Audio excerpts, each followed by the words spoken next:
Breaking news. Welcome to Jagua Express Live News. बड़ी खबर आ रही है हड़िया प्रयागराज से, जहां यूजीसी बिल 2026 के खिलाफ अधिवक्ताओं का जोरदार प्रदर्शन, राष्ट्रपति से हस्तक्षेप की मांग। प्रस्तावित यूजीसी बिल 2026 के विरोध में बार एसोसिएशन हड़िया के अध्यक्ष राकेश मिश्रा के नेतृत्व में अधिवक्ताओं ने उप जिलाधिकारी हड़िया को ज्ञापन सौंपकर भारत के माननीय राष्ट्रपति से इस विधेयक में हस्तक्षेप करने की मांग की। ज्ञापन के माध्यम से अधिवक्ताओं ने बिल को वर्तमान स्वरूप में वापस लेने की अपील की। अधिवक्ताओं का आरोप है कि यूजीसी बिल 2026 देश की उच्च शिक्षा व्यवस्था की स्वायत्तता पर गंभीर प्रहार है। यह विधेयक विश्वविद्यालयों को केंद्र सरकार के पूर्ण नियंत्रण में लाने का प्रयास है, जिससे अकादमिक स्वतंत्रता, शोध और नवाचार बुरी तरह प्रभावित होंगे। बार एसोसिएशन अध्यक्ष राकेश मिश्रा ने कहा कि यह विधेयक राज्यों के अधिकारों पर सीधा हमला है और भारत के संघीय ढांचे की मूल भावना के विपरीत है। बिना व्यापक जन परामर्श के ऐसा कानून लाना लोकतांत्रिक मूल्यों का उल्लंघन है। उन्होंने चेतावनी दी कि यदि यह बिल लागू हुआ तो इसके दूरगामी और घातक परिणाम सामने आएंगे। ज्ञापन में यह भी मांग की गई है कि यूजीसी बिल 2026 को विस्तृत संसदीय समीक्षा एवं व्यापक जन परामर्श के लिए पुनः भेजा जाए, ताकि उच्च शिक्षा की स्वायत्तता और संवैधानिक मूल्यों की रक्षा सुनिश्चित की जा सके। बार एसोसिएशन के मंत्री देवेंद्र पांडे ने कहा है कि यह काला बिल वापस होना चाहिए। इस अवसर पर सर्वेश मिश्रा, संजीव त्रिपाठी, नरेंद्र सिंह, दिलीप तिवारी, सुधीर मिश्रा, कृष्णकांत मिश्रा सहित अनेक अधिवक्तागण उपस्थित रहे। आपने उप जिलाधिकारी को यूजीसी कानून पे ज्ञापन दिया, उसमें क्या आपने कहा है? धन्यवाद जगुआ एक्सप्रेस के पत्रकार महोदय, मैं आपको बधाई देता हूं कि आप इस मुद्दे को उठाने के लिए आपने अपना कीमती समय दिया। मैं माननीय जिलाधिकारी महोदय को यूजीसी 2026 का जो कानून बना वह काला कानून है। उस कानून में कमियां कहाँ हैं?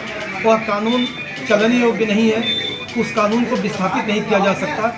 इस कानून बनने से समाज में कितनी बड़ी दुर्व्यवस्था फैलेगी, इसकी चर्चा मैंने किया उसमें। कभी जब हमारे बच्चे किसी यूनिवर्सिटी में पढ़ने जाते हैं तो वहाँ एक यूनिफॉर्म पहनते हैं, उसमें चाहे आईएएस का बेटा हो, चाहे मंत्री का, मिनिस्टर का बेटा हो, चाहे राष्ट्रपति का हो, चाहे प्रधानमंत्री का हो, छात्र सब एक माने जाते हैं। यहाँ इन्होंने जो राजनीति देश में, प्रदेश में जातिवाद करके इन्होंने कई पार्टियां खड़ी कर दिया, वही राजनीति, वही व्यवस्था ये महाविद्यालयों में और विश्वविद्यालयों में दाखिल करना चाहते हैं। ये बिल्कुल गलत है, ये नहीं चलेगा, इसको स्वीकार नहीं किया जा सकता।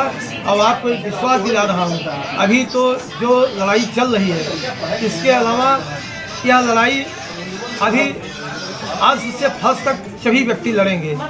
यह इस कानून का घोर विरोध है। इस कानून का विरोध केवल ब्राह्मण, ठाकुर, बनिया, लाला ही नहीं कर रहे हैं। सैकड़ों जातियां हैं जो सवर्ण जाति में कई स्टेटों में आती हैं, जो संपूर्ण भारत में 40% उनका 40% वो लोग स्थापित हैं।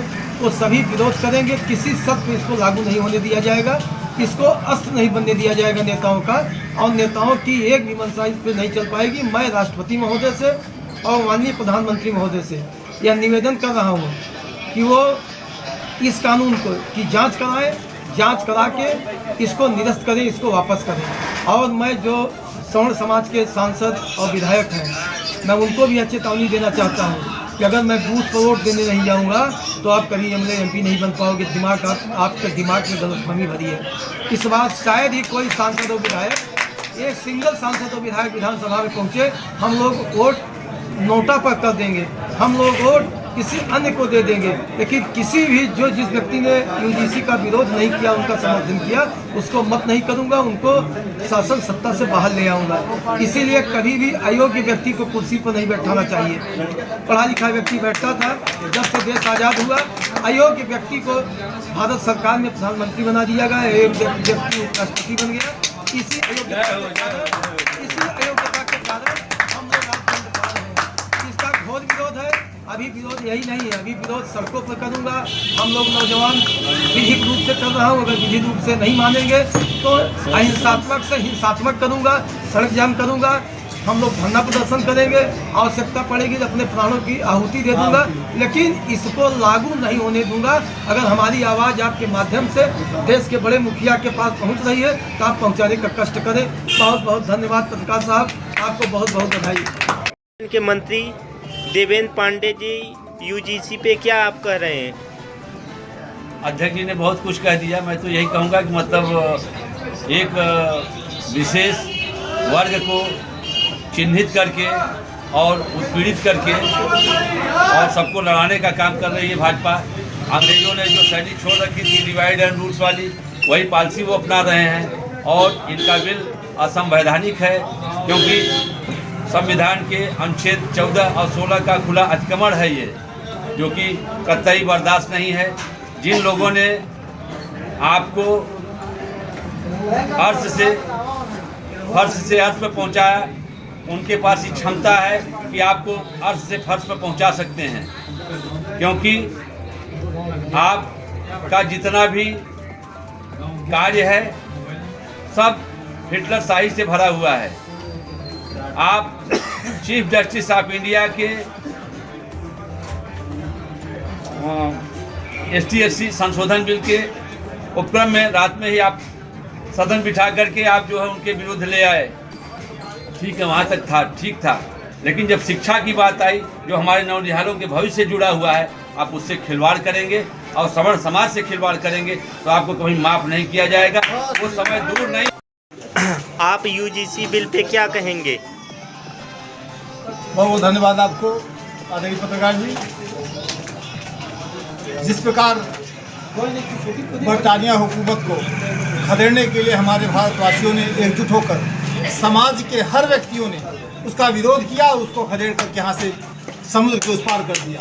उसी प्रकार इस समय यदि अगर ऐसे ही रहा तो सवर्ण ही नहीं बल्कि सारे के सारे लोग जो समाज में बुद्धिमान है, बुद्धिजीवी हैं, वो ऐसी सरकारों के साथ ही नहीं बल्कि ऐसे लोगों की मंशा को उखाड़ फेंकने का काम करेंगे।